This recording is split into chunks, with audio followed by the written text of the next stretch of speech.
Hum. Vamos parar aí um pouquinho nesse inciso segundo, que é muito importante. Lembra que na última aula, a gente basicamente comentou sobre a interpretação que o Supremo deu ao inciso primeiro, né, do 114. E aí, eu comentava com vocês que, segundo o Supremo, o pessoal da administração pública direta e indireta, ele tem que ser visto com base no seu regime jurídico, né? Então, só vai ser competência da Justiça do Trabalho quando a gente estiver falando de empregados seletistas, jamais quando se estiver falando de servidores estatutários. Então, aqui no inciso segundo, eu já comentei com vocês que é um raciocínio bem semelhante. Mas eu quero deixar bem claro que as ações que envolvam direito de greve, a gente tem que interpretar ela num sentido bem amplo. E eu quero que vocês entendam que, especialmente, o inciso segundo abrange também as ações possessórias. Vocês devem ter estudado lá em direito civil, direito das coisas, que as ações possessórias são o interdito proibitório, a manutenção de posse e a reintegração de posse, né? São as ações que o possuidor tem contra qualquer pessoa que ameace ou turbe ou esbulhe a sua posse, né? Então, se essa ameaça, turbação ou esbulho decorrer de greve, a competência é da Justiça do Trabalho. Então, por exemplo, o Volney reúne lá o sindicato dele e propõe fazer uma greve. Quando ele faz essa greve, ele combina com os grevistas que eles vão ficar na porta da fábrica e ninguém entra naquela fábrica. Com isso, a gente tem uma limitação no exercício da posse. E aí, evidentemente, o empregador vai estar amparado aqui pelo direito civil, né, pessoal? Porque, né, em sendo possuidor, ele tem o direito de usar e gozar, enfim, tudo aquilo que vocês aprenderam lá e que um dia também eu aprendi, hoje em dia eu já não sei mais muito bem. Nossa, difícil do caralho.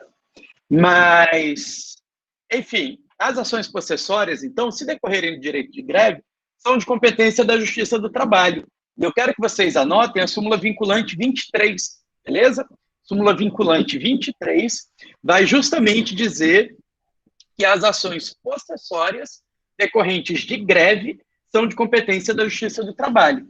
É claro que, além das possessórias, a gente pode ter outras ações que envolvam o exercício do direito de greve. Por exemplo, uma ação indenizatória por, sei lá, terem quebrado um prédio da empresa, o dissídio coletivo de greve, né? O vídeo que eu postei para vocês hoje era sobre o dissídio coletivo. E aí vocês viram que uma das possibilidades é o dissídio coletivo, que vai discutir a legalidade do movimento paredista.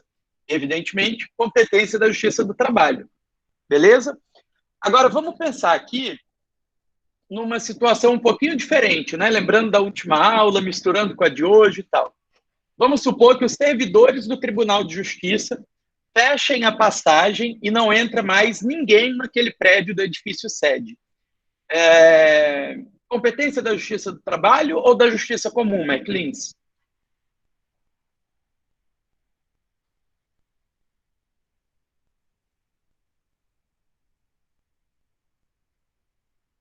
Gabriel Maclins?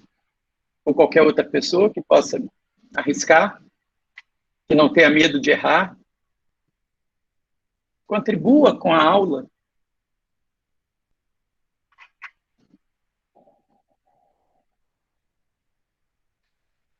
Justiça comum, muito bem. Ninguém ligou o microfone, mas todo mundo respondeu. Vocês são ótimos, tá vendo o que gosta da turma? Justiça comum, né? Se os servidores que estão em greve são de regime estatutário, justiça comum. Agora, vamos complicar um pouquinho mais. Olha só. Imagina que a Prefeitura de Porto Velho deixa de passar uma verba ou fazer um reajuste qualquer decorrente do contrato de concessão do transporte público coletivo urbano.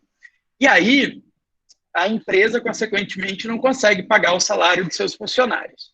Os funcionários, em greve, fazem uma manifestação e impedem que qualquer pessoa entre no prédio da prefeitura.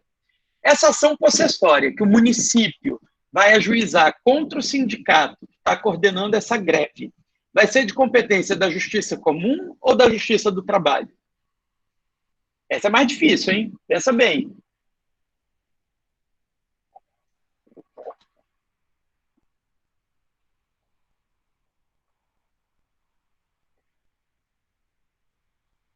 Pessoal, gente, mas pelo amor de Deus, eu já dei essa aula, foi. Essa pergunta é difícil, eu tenho fé em Deus que esse tipo de pergunta difícil vocês vão acertar na prova também. Competência da Justiça do Trabalho, exatamente. Competência da Justiça do Trabalho, porque os empregados não são do município, né? Não são estatutários, são empregados da empresa concessionária do transporte, consequentemente, eles são seletistas e a discussão aí é trabalhista.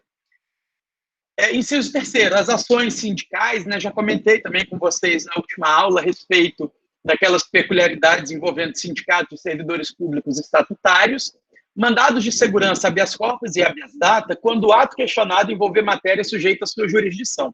Vejam que, mais uma vez, a gente está falando de um critério material de fixação da competência, né? Então, o que interessa é a matéria que está sendo questionada, e não simplesmente quem é a autoridade. Quero chamar a atenção de vocês também para se lembrarem de competências hierárquicas, né? Para a gente entender assim, olha, um habeas corpus contra o juiz do trabalho vai ser interposto perante o Tribunal Regional do Trabalho. Um mandado de segurança contra um auditor fiscal do trabalho vai ser interposto perante o juiz do trabalho, né? Então, a gente tem que se atentar também quanto a isso. Os conflitos de competência, eu quero lembrar a vocês que lá em Processo Civil 1, nós estudamos que conflito de competência ocorre quando dois ou mais juízes disserem que estão competentes ou incompetentes, ou então não conseguirem se resolver quanto à reunião de processos. E aí tem um esqueminha que eu usei na aula de ontem, que eu quero projetar aqui para vocês. Eu só preciso achar. Aguenta aí. Foi ontem que eu dei essa aula? Foi, né?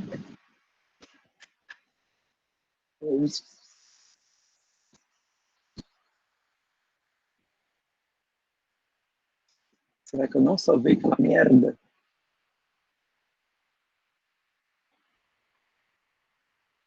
Ih, peraí, gente, que eu vou entrar no Blue da outra turma que lá eu tenho certeza.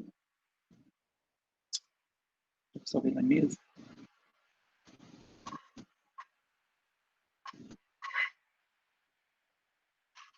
Então, vejam, o conflito de competência ocorre quando dois ou mais juízes se declaram competentes ou incompetentes para a mesma causa, ou então quando eles não conseguem se resolver quanto à reunião de processos, beleza? E aí, a gente sempre tem que entender, então, que vai haver pelo menos um órgão A e um órgão B. E alguém vai ter que decidir, né? Nem A nem B, Beyoncé. Não era assim que diria o Ciro Gomes? Então, olha só, a gente sempre vai buscar quem tem competência para julgar o conflito de competência, buscando a autoridade judiciária imediatamente superior àquelas que estão em conflito. O que isso quer dizer? Supondo que pariu, velho. Supondo que eu encontre o negócio que eu preciso, tem alguém querendo entrar na sala a essa hora, pitou aqui no meu ouvido, eu não sei onde é que está.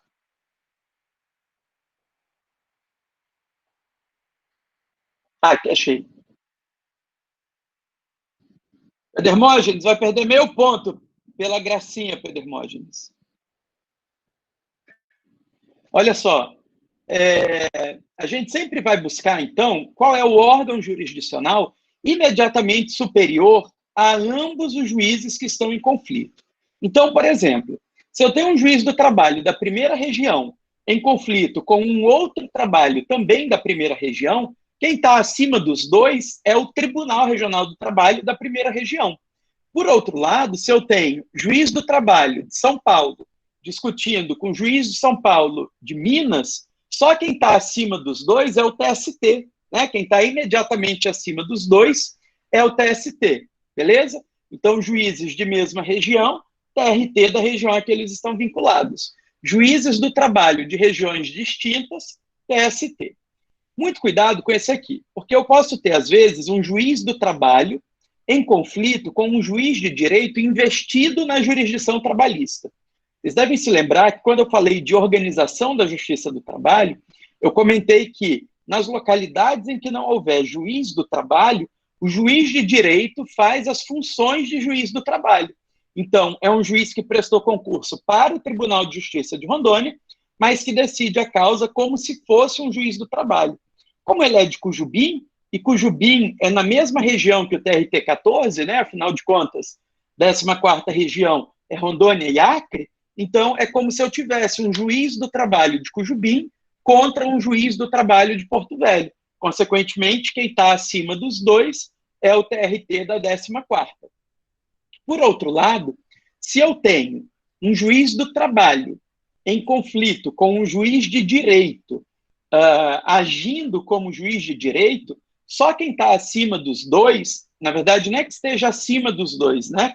A Constituição dá essa função de resolver os conflitos de competência para o Superior Tribunal de Justiça. Evidentemente que o juiz do trabalho, em geral, não é subordinado ao STJ, né? Porque na estrutura da Justiça do Trabalho nós temos juiz do trabalho, TRT, TST, STF, que não faz parte da Justiça do Trabalho, mas que está nessa hierarquia.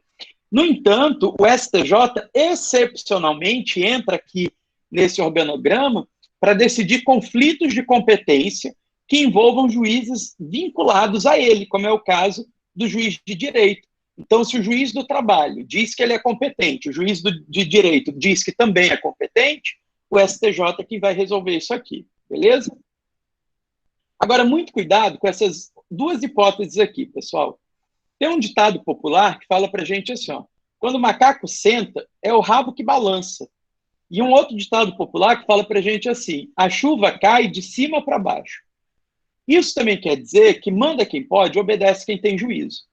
Consequentemente, entre juízes subordinados entre si, não existe conflito. Então, se o juiz do trabalho de Porto Velho diz que ele não é competente e manda para o TRT-14, o TRT-14 fala, olha, eu não sou competente é você, o juiz do trabalho, gostando ou não, concordando ou não, vai ter que julgar, porque esse cara aqui é subordinado a esse aqui, e não existe conflito de competência entre órgãos jurisdicionais vinculados entre si, subordinados entre si. Se fosse o juiz do trabalho de Cuiabá, deixa eu até botar mais esse exemplo aqui, ó. Juiz do trabalho de Cuiabá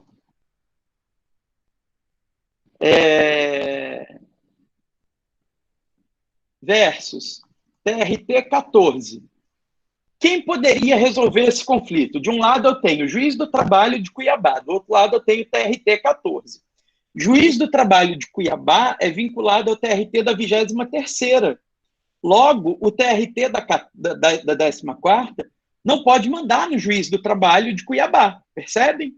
Quem é que está imediatamente acima dos dois? Nesse caso aqui, ó, TST, beleza? Então, esse conflito seria julgado pelo TST.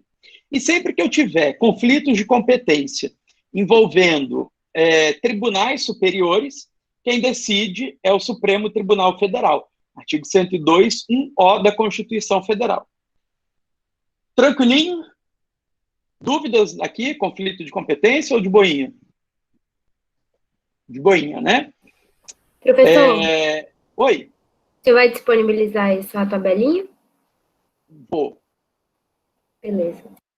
Hoje eu acredito que não, tá, Marinês? Mas amanhã eu disponibilizo tanto essa aula de hoje quanto a tabelinha. Tá bom, obrigada. Inciso 6º fala para a gente as ações de indenização por dano moral ou patrimonial decorrentes da relação de trabalho. Claro que, mais uma vez, interpretação que o Supremo deu, se for uma relação de trabalho seletista, né? Então, por exemplo, meu pai foi trabalhar, sofreu um acidente de trabalho e morreu. E eu vi o meu pai morrer, porque, sei lá, eu estava com ele na empresa e aí a máquina decepou a cabeça do meu pai e eu vi aquela desgraça toda acontecendo ali. Eu, André, nunca fui empregado da empresa, mas eu, André, sofri dano moral, né, gente? tem aí uma clara hipótese de dano em ricochete, né? A conduta é contra uma pessoa, mas o dano atinge uma terceira. Então, esse dano moral em ricochete, que eu, André, vou pedir, vai tramitar perante a Justiça do Trabalho, ainda que o meu fundamento seja a responsabilidade civil aquiliana, portanto, os meus fundamentos vão ser o Código Civil, os meus fundamentos vão ser a jurisprudência da STJ, os meus fundamentos vão ser de qualquer natureza. Mas como os fatos decorreram da relação de trabalho que o meu pai tinha com a empresa, a competência da Justiça do Trabalho. E aqui é mais uma excelente oportunidade de eu chamar a atenção de vocês para o fato de que a competência da Justiça do Trabalho pela Emenda Constitucional 45 é eminentemente determinada de acordo com a matéria e não de acordo com a pessoa. Veja que eu nunca fui empregado daquela empresa, mas ainda assim a minha ação em nome próprio vai tramitar perante a Justiça do Trabalho. Eu não estou falando aqui de ação do espólio contra a empresa, eu estou falando de ação minha mesmo. Beleza? As ações relativas às penalidades administrativas impostas aos empregadores pelos órgãos de fiscalização das relações de trabalho. Aqui a gente tem, por exemplo, as ações que vão discutir as penalidades aplicadas pelos auditores fiscais do trabalho. Dentro da Delegacia Regional do Trabalho, a gente tem um setor importante de fiscalização do trabalho, cada dia mais ele é diminuído pelo poder público, mas continua sendo muito importante, né? Ao menos teoricamente, porque na prática, praticamente não existe, né? E eles impõem determinadas penalidades pelo descumprimento da lei trabalhista, e qualquer ação que vá discutir essas penalidades aplicadas aos empregadores vai tramitar perante a Justiça do Trabalho. Muito cuidado, porque eventuais penalidades impostas aos empregados não vão ser objeto de discussão na Justiça do Trabalho. Vamos supor, por exemplo, que, sei lá, gente, não sei nem mais o nome das academias que tem em Portugal. A Smart Fit, por exemplo, me contrata para ser personal trainer lá na academia dela. O Conselho Regional de Educação Física pode, eventualmente, me aplicar uma sanção por isso, porque eu não sou formado em Educação Física. Consequentemente, eu não posso ser personal trainer. Então, essa minha sanção, que eventualmente o CREF aplique, eu vou ter que discutir lá na Justiça Federal, porque o CREF é uma autarquia federal de regime especial. Beleza? Está travando, Marcos Daniel e Jorge Xavier? Aqui está dando uma travada, professor, mas pode ser a internet aqui mesmo. Né? Bom, mas de todo modo, eu terminei. Voei, né? Ave Maria. Dúvidas, pessoal, até aqui? Esse inciso aqui, a gente precisa de uma aula só para ele. Não? Marinês, está de boa sem dúvida ou que está de boa a internet? Ou as duas coisas? Está de boa a internet. Professor, desculpa tá pedindo, porque tá tendo muito travado aqui. Eu queria que o senhor desse uma lida nesse inciso novamente, por favor. Qual? Nesse sétimo? Eu parei... Não, no anterior, desculpa. Aqui no sexto? Eu não ouvi nada, simplesmente porque... Beleza. Então, tá esse inciso sexto aqui, Gabriel, ele vai nos relembrar que a competência da Justiça do Trabalho é determinada pela matéria, né, e não pela pessoa. E o que eu quero dizer com isso? Eu quero dizer que qualquer ação pleiteando dano moral ou patrimonial, ainda que o fundamento seja civilista, né, seja uma responsabilidade aquiliana, eu vou ter competência da Justiça do Trabalho se os fatos decorrem da relação de trabalho. E aí o exemplo que eu estava dando era um exemplo assim, olha, fui buscar o meu pai na empresa e um maquinário qualquer decepou a cabeça dele. Independente do dano que o meu pai sofreu, e que, evidentemente, o espólio vai ter direito a fazer determinados pedidos, eu, André, filho do meu pai, por tê-lo visto morrer, tenho direito a um dano moral, que a gente vai dizer que é um dano moral em ricochete, né? Imagina que a conduta negligente empregatícia bateu no empregador, ele é a vítima do dano moral direto, e o dano moral em ricochete, porque respingou em mim, filho, né? Filho nenhum quer ver o seu pai ser morto. Então, ainda que eu nunca tenha tido nenhuma relação com aquela empresa, ainda que eu nunca tenha tido vínculo de emprego, ainda que o meu fundamento não seja o contrato de trabalho, que não seja a CLT, a competência vai ser da Justiça do Trabalho, porque os fatos decorrentes os fatos que geram esse meu pedido são fatos decorrentes da relação de trabalho que o meu pai tinha com a empresa, beleza? E evidentemente que eu estou dando esse exemplo aqui de um filho que fala da morte, para deixar bem claro que é qualquer coisa que decorra de trabalho mesmo. Vamos supor que eu seja um empregado, eu estou aqui na São Lucas e Deus me livre e guarde, bate na madeira 3 vezes, eu pego uma tendinite e fico com o meu braço assim, ó, eternamente, Deus me livre, só protege. E fico com o braço assim, ó, entortadinho. Eu estou sofrendo um dano estético, né, por causa desse bendito regime remoto de regime especial de aprendizagem remota. E isso força, sei lá, meu braço, não sei o quê. Então, esse meu dano estético, mais uma vez, responsabilidade civil, né? A gente está falando aqui de responsabilidade civil do empregador, por decorrer de fatos da relação de emprego, também competência da Justiça do Trabalho. Não importa quem está pleiteando, importa que os fatos decorram da relação de trabalho. E até além, tá, pessoal? Pode decorrer da pretensa relação de trabalho, porque é com base aqui nesse inciso 6º que a gente vai falar da competência da Justiça do Trabalho para responsabilidade pré-contratual, né? Aquele cara, por exemplo, que participa de um determinado processo seletivo ou que recebe uma promessa de emprego, e aí ele tem despesas para esse processo seletivo ou para assinar o contrato, e sem nenhum motivo, rompendo aquele dever de segurança que a boa-fé objetiva impõe para todo mundo, o pretenso empregador desiste de contratar aquele cara. O cara se mudou de uma cidade para outra, pagou 3 meses de aluguel adiantado, comprou móveis, e aí, na hora de assinar o contrato, o empregador, sem mais nem menos, não quero mais não vou assinar contrato. Veja, não houve uma relação de trabalho, mas a gente tem, não houve contrato de trabalho, né? Mas houve uma pretensa relação de trabalho, beleza? Então, aqui a gente pode fundamentar também a responsabilidade pré-contratual. Tá certo, professor. Muito obrigado por repetir aí, valeu. Nada, imagina. Alguém mais, pessoal? Ou algo mais?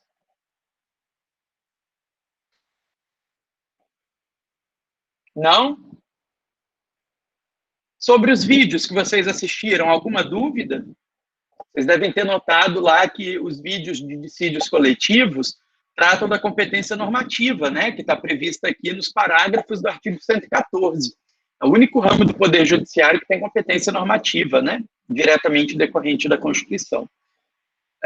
Não pretendo voltar nos parágrafos, tá? Se ninguém tiver nenhuma dúvida, né, tá de boa, que vocês aprenderam lá no videozinho.